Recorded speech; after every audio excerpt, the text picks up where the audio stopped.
On chante, nous allons chanter Alléluia.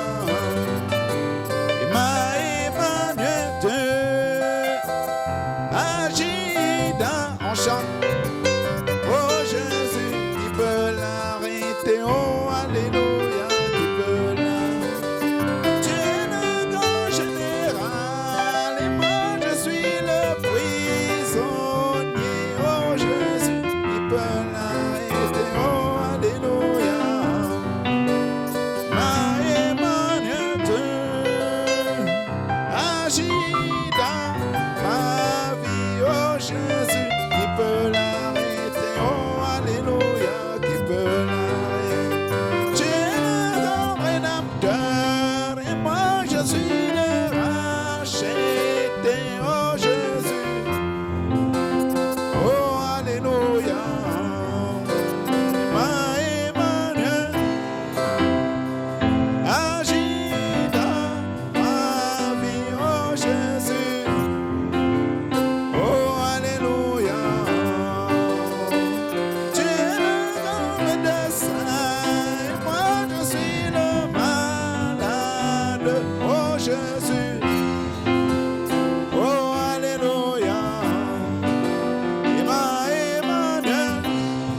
De la vie.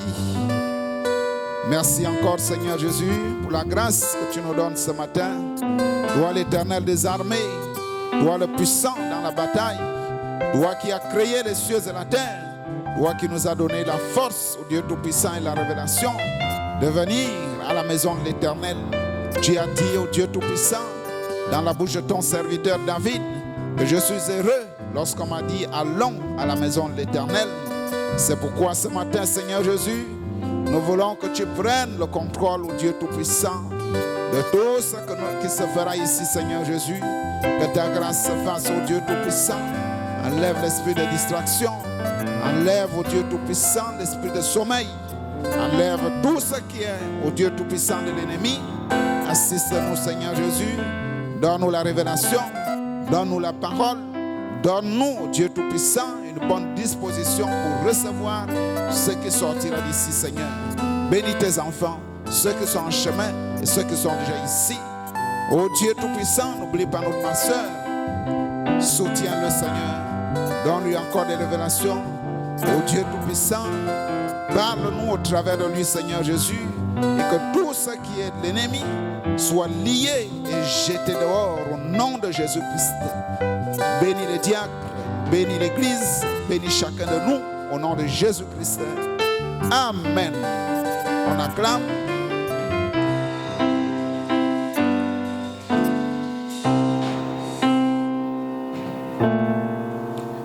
Il n'y a pas de requête de chant. Nous allons chanter. Satan, tu ne mourras pas. Non, non, non. Satan, tu ne mourras pas. Non, non, non. Si Christ est avec moi, qui sera contre moi? Satan, tu ne mourras pas. Non, non, non. On chante, on chante. Satan, tu ne mourras pas. Non, non, non.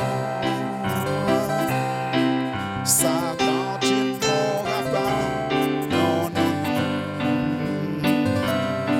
Si Christ est avec moi, qui sera contre moi? Satan, tu ne mourras pas. Non, non. Je serai enlevé. Oui, oui, oui. Je serai enlevé. Oui, oui, oui. Si Christ est avec moi, qui sera contre moi? Satan, tu ne mourras pas. Oui, non. Je serai enlevé. Oui, oui, oui. Je serai enlevé. Oui, oui, oui. Si Christ est avec moi, on chante, il sera contre moi. Je serai enlevé. Oui, oui, oui. J'aurai le Saint-Esprit. Oui, oui, oui. J'aurai le Saint-Esprit. Oui, oui, oui. Si Christ est avec moi, on chante, il sera contre moi. J'aurai le Saint-Esprit. Oui, oui, oui. On acclame le Seigneur Jésus.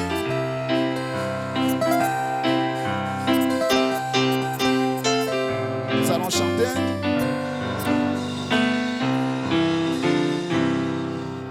Oh, prends mon âme, prends-la, Seigneur,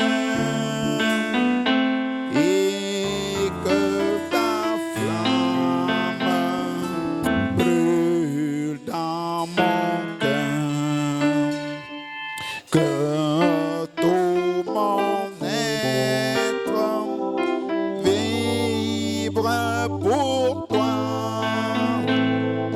Sois seul mon maître, oh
Oh Dieu Tout-Puissant, pour écouter la parole.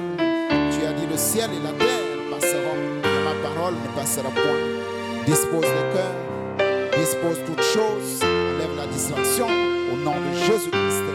Amen. On acclame notre Dieu. Nous lisons la parole, nous sommes debout. Nous lisons dans Luc chapitre 24.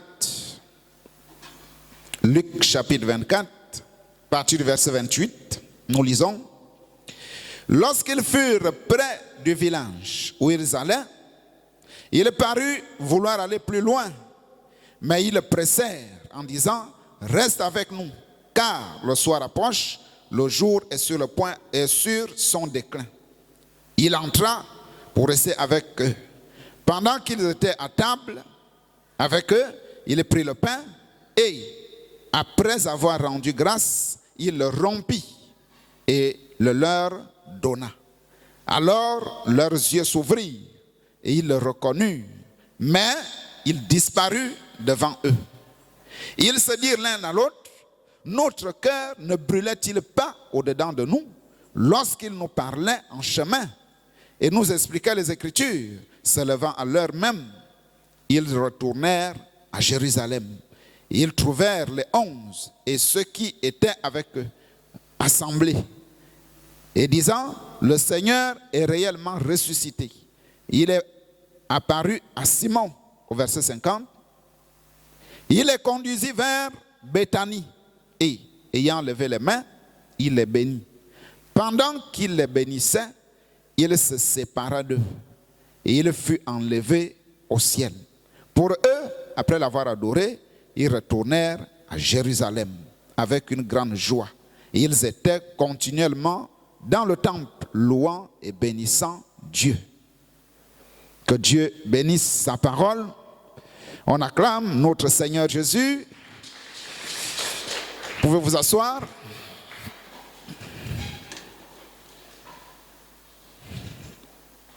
On s'assoit.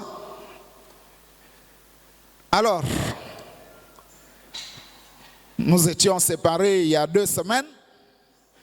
Qui peut revenir en arrière pour nous dire ce qu'on avait vu comme thème? Nous étions sur quel thème? Pour ceux qui notent. Oui? C'était quoi? Jésus-Christ. Jésus-Christ. Oui? Là-bas. Le thème c'était quoi? C'était le méchant. Est-ce que c'était le méchant? Le méchant, c'était le dimanche dernier. Oui? Le thème, c'était quoi? L'homme de Jésus-Christ. C'est Jésus-Christ. Alors, ceux qui notent, aidez-nous. Le thème, c'est quoi? Quel est le thème que nous sommes en train d'aborder? Oui? Le ministère de Jésus-Christ. Le ministère de Jésus-Christ, on acclame. Le ministère de Jésus-Christ. C'est ça notre thème. Et le dernier sujet, c'était quoi? Le dernier sujet que nous avions abordé, c'était quoi? Qui peut nous rappeler? Oui? Le signe de la résurrection. Le signe de la résurrection de Jésus. On acclame. Le signe de la résurrection de Jésus-Christ. C'était ça, le dernier sujet. Alors, qu'est-ce qu'on a dit sur le chemin d'Emmaüs d'abord? Et qu'est-ce qu'on a dit sur Emmaüs? Qui se souvient? Emmaüs veut dire quoi? Ceux qui notent, aidez-nous. Oui? Un peuple méprisé. Peuple méprisé. On acclame. Emmaüs veut dire un peuple méprisé. Qui était ce peuple qui était méprisé? Qui était ce peuple? Le peuple méprisé, c'est lequel?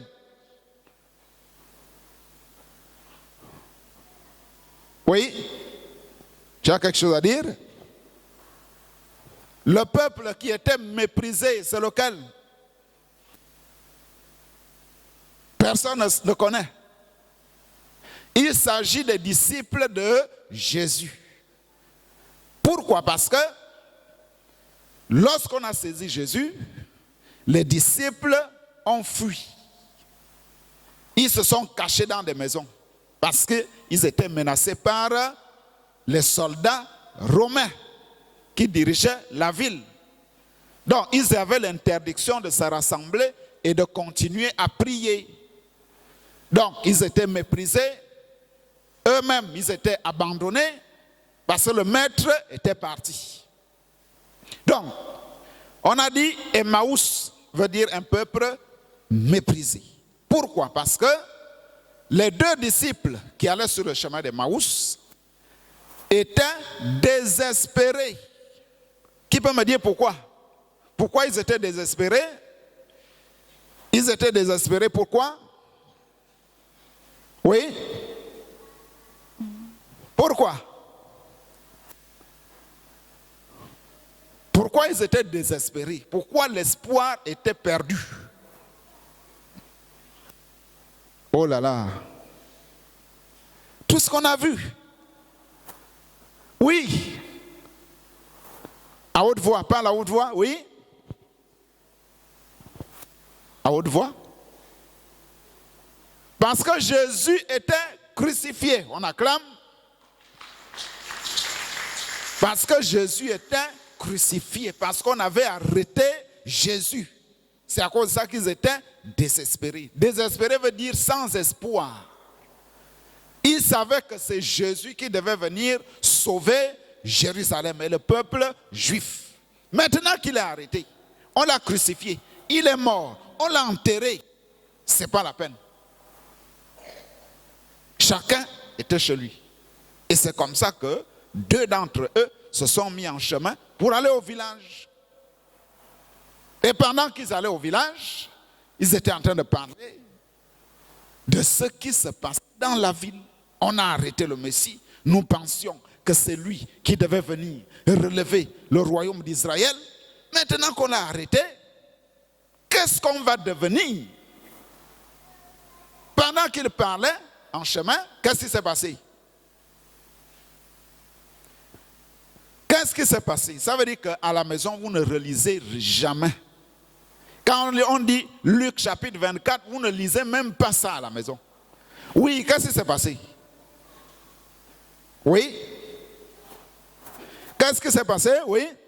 Un homme est sorti des buissons. Oui, un est sorti des buissons. Il a commencé à parler avec eux. Oui, vas-y. C'est ça? C'est la question, non? Il a commencé à parler avec eux en disant quoi? En disant que, est-ce que vous êtes les seuls? Non, c'est-à-dire, il leur a posé la question, qu'est-ce que vous êtes en train de parler? Vous parlez de quoi?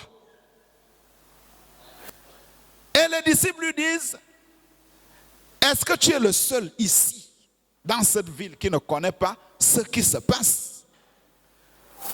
Alors que c'est lui-même. Il dit, mais qu'est-ce qui se passe? On dit, mais tu n'es pas au courant que Jésus de Nazareth, qui était un prophète puissant, il a été arrêté, condamné par les magistrats, crucifié, enterré.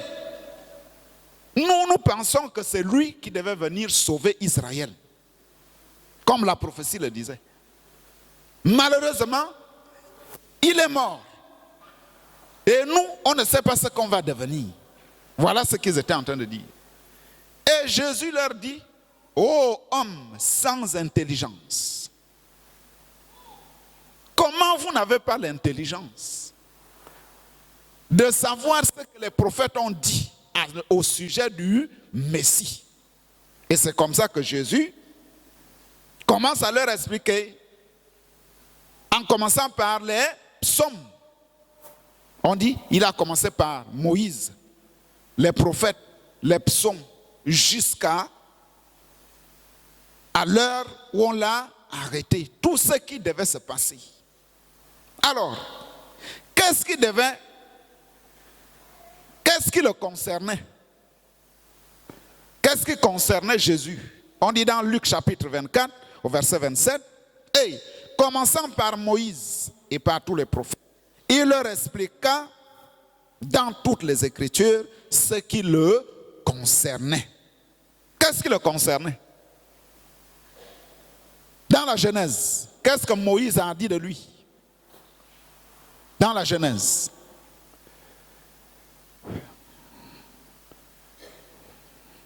Rien. Et pourtant, on a lu ça ici. Quand on donne les Écritures, notez-les. Les plus grandes, ceux qui sont déjà en 5e, 4e, aidez les plus petits. Dès qu'on donne, on cite une écriture, note. Tu mets une flèche, juste une petite explication. Ça veut dire quoi? Lorsqu'on va revenir, tu vas aider les autres. Qui a compris? Qui a compris? On acclame. Alors, qu'est-ce qui concernait le Messie dans la Genèse? Parce qu'il a dit en commençant par Moïse. Nous sommes dans Genèse chapitre 3 au verset 15. Ceux qui savent noter, notez déjà. Genèse chapitre 3 au verset 15 dit quoi? Dit que la semence de la femme écrasera la tête du serpent. Et cette semence de la femme-là, c'était Jésus.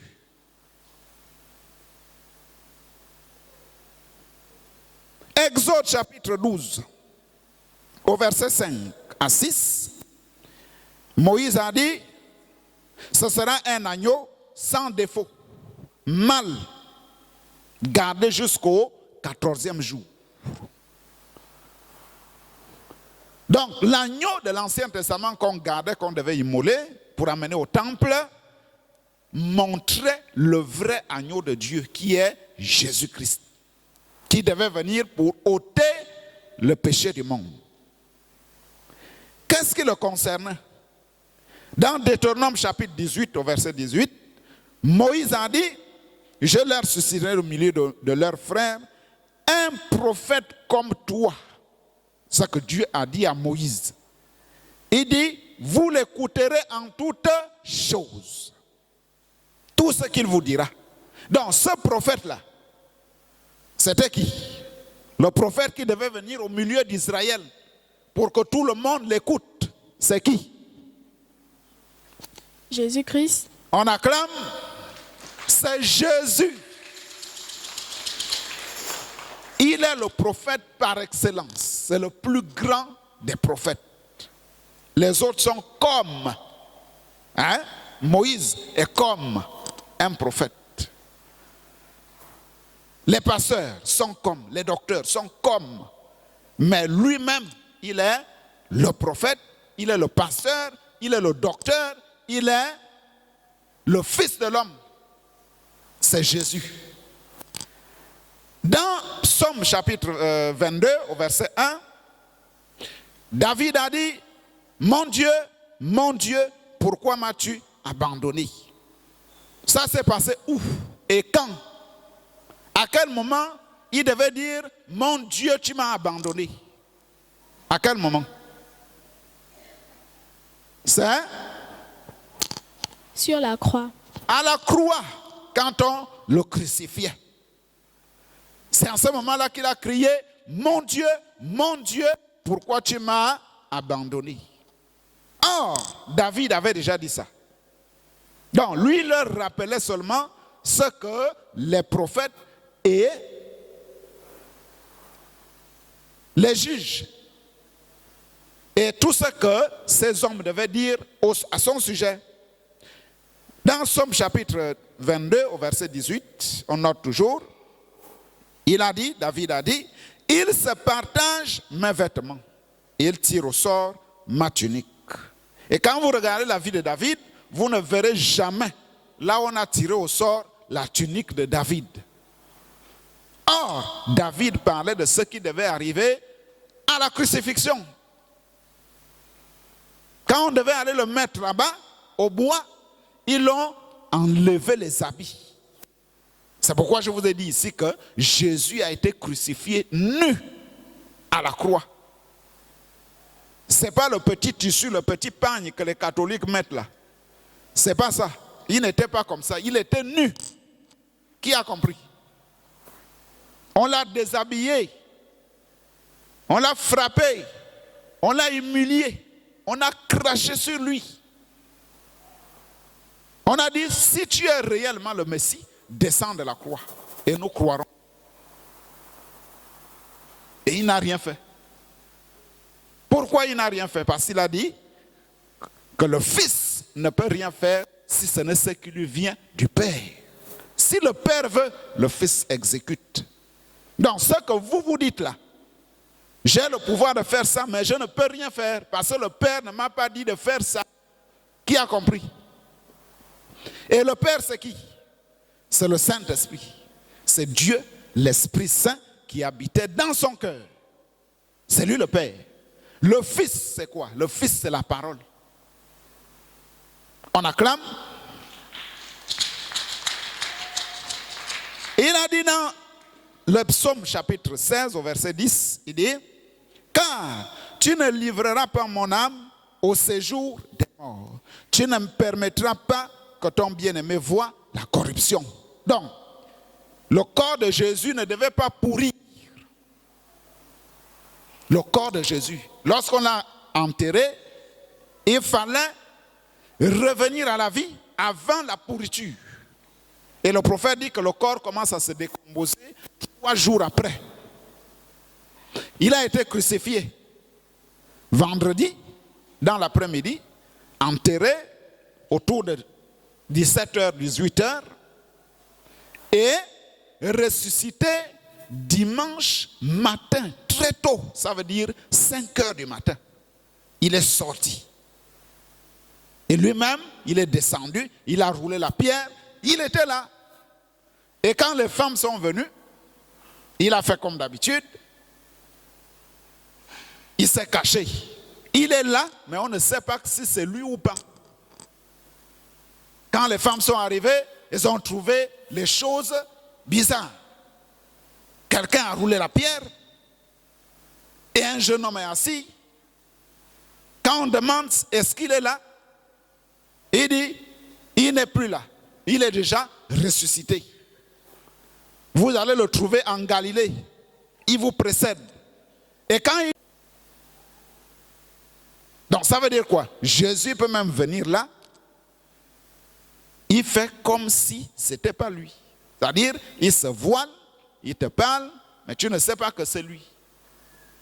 Qui a compris? Mais s'il veut que tu découvres que c'est lui, il est capable de t'ouvrir les yeux pour que tu voies. S'il ne veut pas, tu ne verras rien. On acclame. Donc il a dit, dans Ésaïe, il a dit, l'Esprit du Seigneur est sur moi. Il m'a oint pour proclamer l'année de jubilé, pour délivrer les captifs, pour rendre libres ceux qui sont opprimés. Voilà. L'Esprit là, dont Ésaïe parlait, c'est Jésus. Et on a dit, on a vu, lorsqu'il est allé au temple, il a pris le rouleau, il a dévoilé le rouleau, il a mis la main dans Ésaïe chapitre 66, il a lu ça, il a dit l'Esprit du Seigneur est sur moi. Il m'a oint pour proclamer la délivrance, pour rendre libres les opprimés, pour ouvrir les yeux des aveugles, pour que les boiteux marchent. Dès qu'il a fini de lire, il a roulé le livre, il a donné au sacrificateur. Il a dit, aujourd'hui, la parole de l'écriture que vous venez d'écouter, d'entendre, est accomplie. Les gens se sont regardés. Ah, donc c'est lui le Messie. Il veut dire quoi? C'est lui. Or, c'était lui. C'était Dieu sous la forme humaine. De la même manière que ses propres disciples ne l'ont pas reconnu à la résurrection, c'est la même manière qu'il a fait pour les Juifs. C'est Dieu qui marchait sur la terre, mais il s'est voilé. Quand on regarde, on ne sait pas si c'est lui. Qui a compris? On acclame. On acclame le Seigneur Jésus.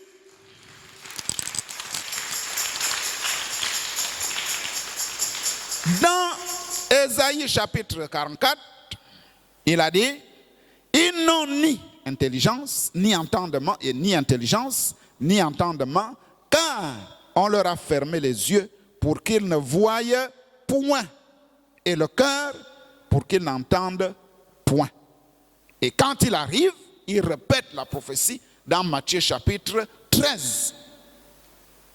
Il dit, les disciples leur ont posé la question, pourquoi tu leur parles en parabole? Pourquoi tu ne leur dis pas clairement que c'est toi le Messie?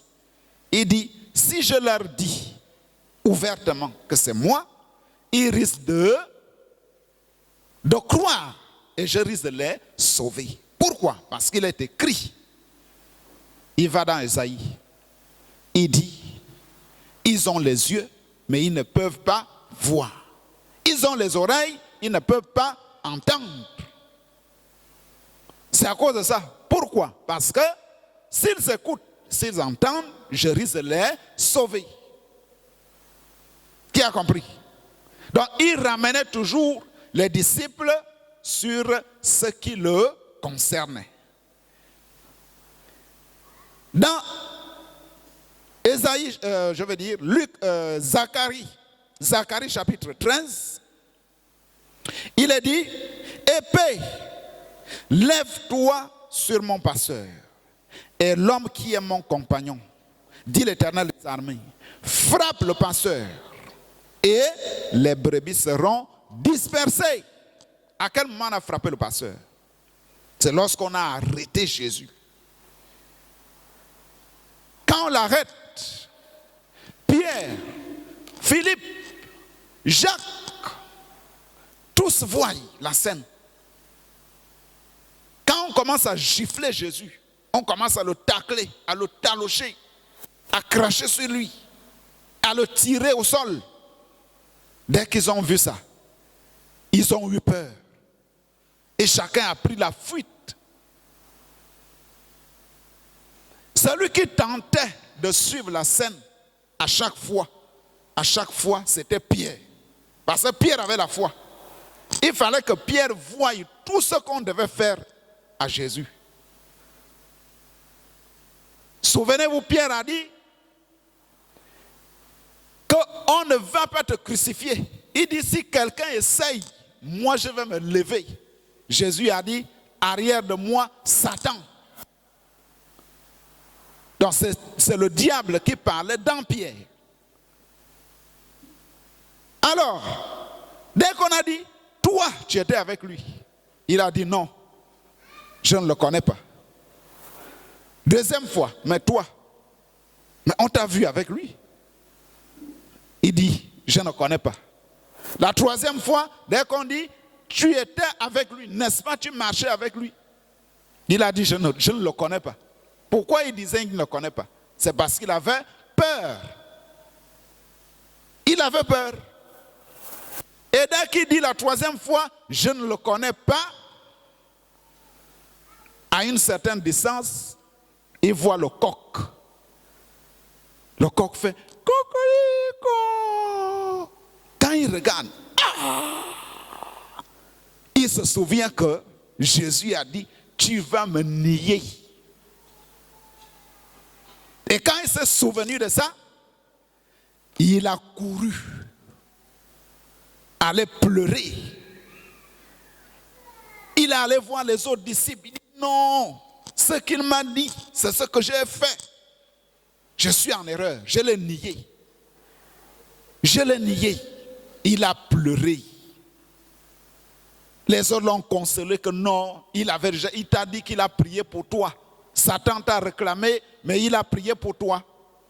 Et nous avons dit qu'il y a un autre, au lieu d'aller trouver les disciples, qu'est-ce que lui il a fait? Un autre du groupe, qu'est-ce qu'il a fait? Qui connaît son nom? Oui, là-bas? C'est? Non? Oui? C'était?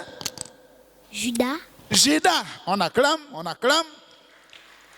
Maintenant, qu'est-ce que Judas a fait? Judas a fait comment? Est-ce que Judas allait trouver les autres, les Nathanaël, les Philippe? Oui? Non. Non. Il a fait quoi? Il est allé se pendre. Il a pris la corde, il a mis au cou. Il a accroché sur un bois, il a sauté. Et la corde l'a pris. Et la Bible dit, c'est le fils de la perdition. Il est venu de l'enfer, il retourne en enfer. C'est pourquoi Jésus a dit, l'un de vous est un démon. On acclame. C'est pourquoi on a dit, lorsque vous avez des problèmes, ne vous vengez pas. N'allez pas vous pendre. Ne dites pas que je vais prendre les comprimés, je vais mourir. Parce que papa m'a parlé, on m'a frappé, donc aujourd'hui je meurs. On a dit, si tu meurs, tu es un criminel. Tu es un criminel. Tu es en train de tuer un humain qui est toi-même.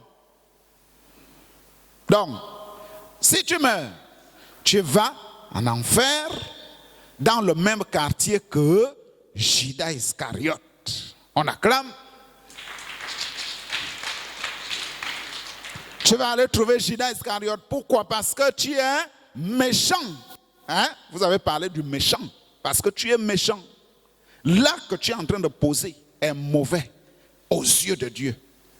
Qui a compris? Donc, on ne se suicide pas. On ne dit pas, je vais prendre les comprimés, je vais aller mourir. Non. Même si le problème est grave, va prier. Dieu va t'aider. Donc, voilà ce qui le concernait. Dans Luc chapitre 24, au verset 44, on dit, puis il leur dit, c'est là ce que je vous disais lorsque j'étais encore avec vous.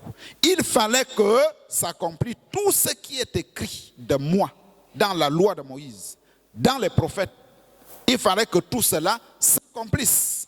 Alors, quel était le signe de la résurrection? Donc Dieu est identifié dans ces caractéristiques. Nous avons lu, prêché le 11 mars 1963, au paragraphe 142. On acclame.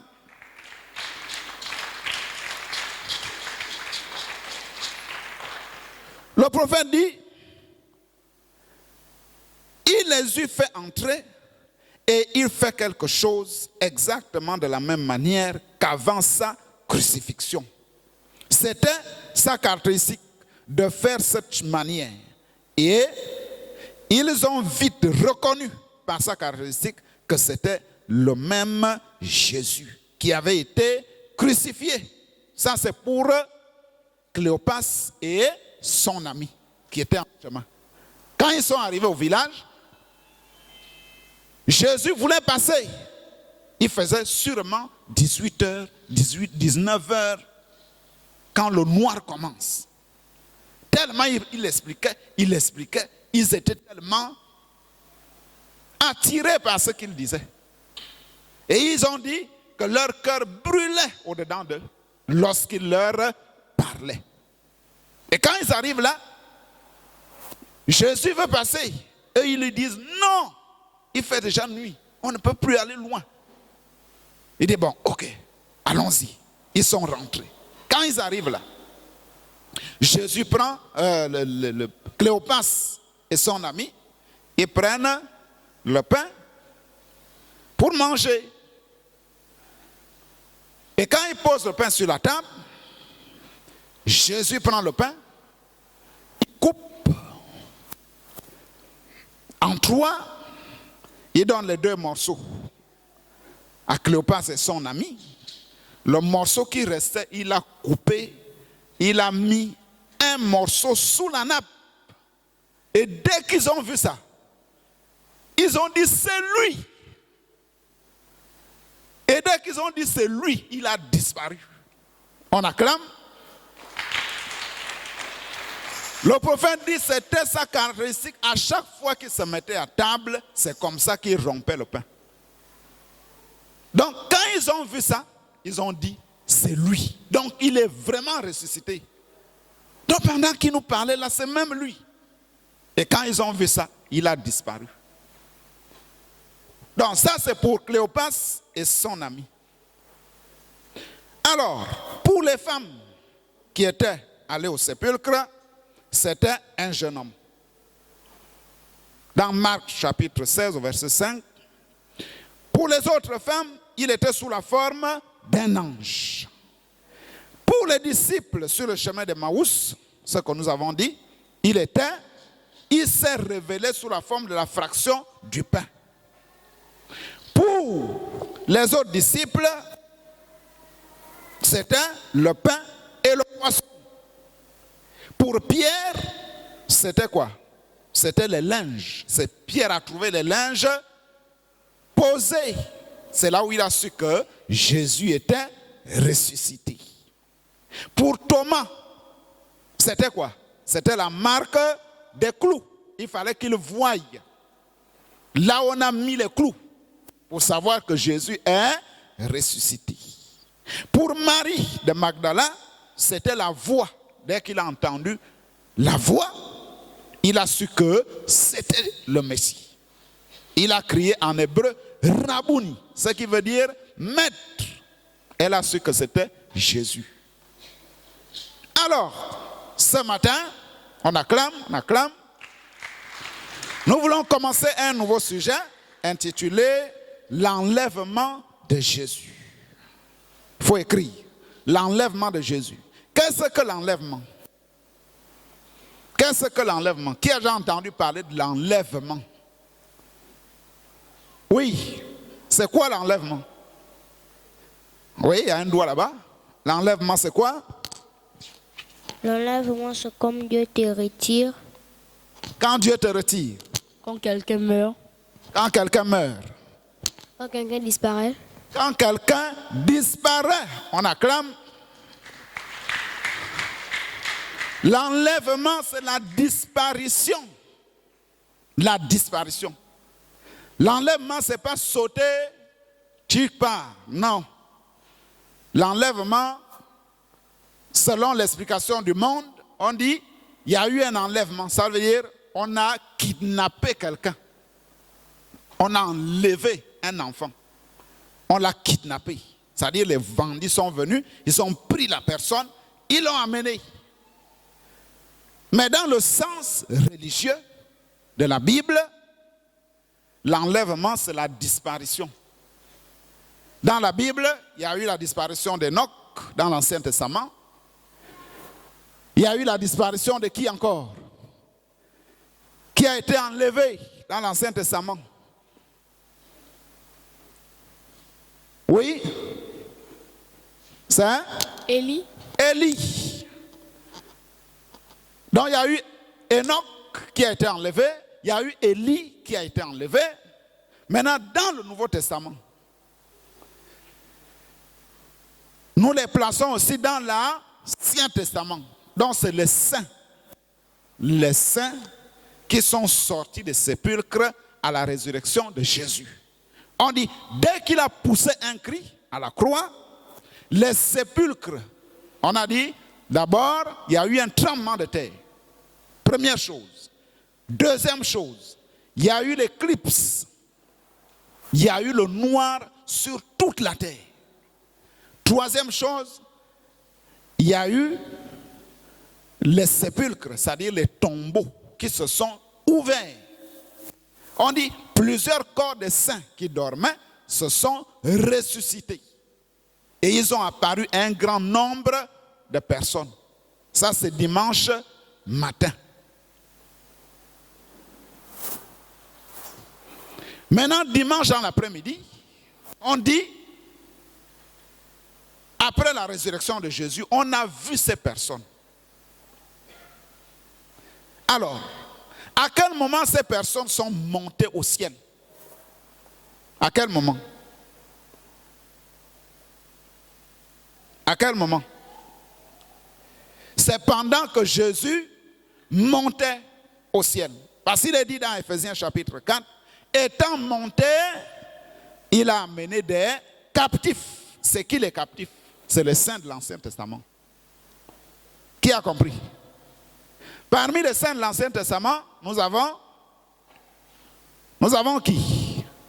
Adam, Ève, Enoch, Jérémie, Habakkuk, Amos. Nous avons Abraham, Isaac, Jacob, Joseph, Moïse, Abiram. Non, ça pas Abiram, Amram, je veux dire. Parce qu'Abiram allait en enfer avec Jeannès et Jambres. C'est Amram, le père de Moïse. Ce voilà les saints qui sont partis avec lui. On dit une nuée de témoins l'a environné. Donc quand Jésus partait au ciel, on dit la nuée l'a dérobé et il a disparu. Nous lisons dans Actes chapitre 1, verset 7. Il a répondu, non, ils lui ont posé la question, à quel moment tu vas rétablir le royaume d'Israël? Il a dit, il a répondu, ce n'est pas à vous de le connaître, de connaître les temps ou les moments que le Père a fixés de sa propre autorité. Mais vous recevrez une puissance, le Saint-Esprit, survenant sur vous, et vous serez mes témoins à Jérusalem, dans toute la Judée, dans la Samarie et jusqu'aux extrémités de la terre. C'est-à-dire au Gabon, au Congo, au Cameroun, aux États-Unis. Vous serez mes témoins. Après leur avoir dit cela, il fut pendant qu'il le regardait, il fut enlevé, une nuée le déroba à leurs yeux. Au verset 10, comme ils avaient les regards fixés vers le ciel, pendant qu'ils s'en allaient, voici 2 hommes vêtus de blanc leur apparurent. Il s'agit des anges. Et dire, hommes galiléens, pourquoi arrêtez-vous à regarder au ciel? C'est Jésus qui a été enlevé du milieu de vous, viendra de la même manière que vous l'avez vu allant au ciel. Donc, ce Jésus qui a été enlevé reviendra de la même manière. C'est ça notre leçon. Alors, Jésus, quand il était enlevé, il était quoi? Il était homme. Suivez bien. Jésus prêchait la parole. Après tout ce qu'on vient de dire, on l'a crucifié, il est ressuscité. Il a encore prêché aux disciples parce qu'il a dit, allez, il dit, tout pouvoir m'a été donné dans les cieux et sur la terre. Allez, faites les nations, les disciples, les baptisant au nom du Père, du Fils et du Saint-Esprit. Et enseignez-leur tout ce que je vous ai prescrit. Il dit, car je suis avec vous tous les jours jusqu'à la fin du monde. Donc, il a fini de donner les instructions. Il a mangé, il a bu avec eux. Après, il fallait qu'il parte. Donc, Jésus, quand il monte, il est homme. Suivez bien. Il est homme. Il quitte la terre. On voit comment les pieds quittent le sol. Il commence à monter. Et on dit, il y a une nuée. C'est-à-dire la nuée. Regardez la nuée. Regardez la nuée. La nuée là, dérobée. C'est-à-dire la nuée là, cachée à leurs yeux. C'est-à-dire, il est homme. Quand il commence à monter, la nuée l'environne. Et il disparaît dans la nuée. Et la nuée aussi disparaît. Qui a compris? Maintenant, les anges ont dit, ce Jésus qui a été enlevé reviendra de la même manière. Donc, quand Jésus vient, qu'est-ce que nous devons voir? La première chose que nous allons voir, c'est quoi? C'est la nuée. Qui a compris? La deuxième chose, c'est quoi? C'est l'homme, c'est-à-dire la face de Jésus. Après, ou la dernière chose, c'est Jésus physique. Mais cette partie-là, ce n'est pas sur la terre. C'est lorsque nous serons d'abord enlevés. Pourquoi? Parce que la Bible dit, nous serons tous ensemble enlevés avec sur les nuées. Donc chacun de nous doit avoir une nuée. Qui a compris? Chacun de nous doit avoir sa propre nuée. La nuée, c'est quoi? C'est la colonne de feu. La nuée, c'est le Saint-Esprit qui est en toi. C'est-à-dire le jour de l'enlèvement, ce Saint-Esprit sortira, il va t'environner comme il a fait avec Jésus. On acclame, on acclame, on acclame.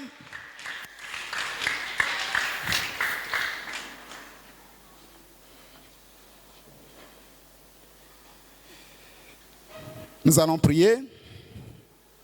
Dieu notre Père Céleste, merci encore Seigneur Jésus pour cette parole que nous venons d'écouter.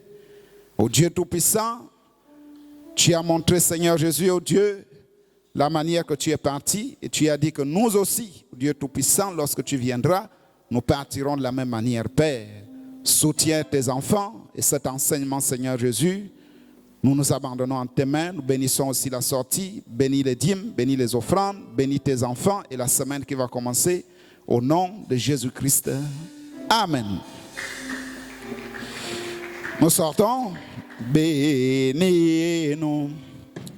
Bénis-nous. Bénis-nous avant de partir. Bénis-nous. Bénis-nous. Bénis-nous. Bénis-nous avant de partir. Bénis-moi, bénis-moi, bénis-moi avant de partir. La lutte dure jusqu'à l'aurore. L'ange dit à Jacob, oui, je te bénirai, Jacob, ton nom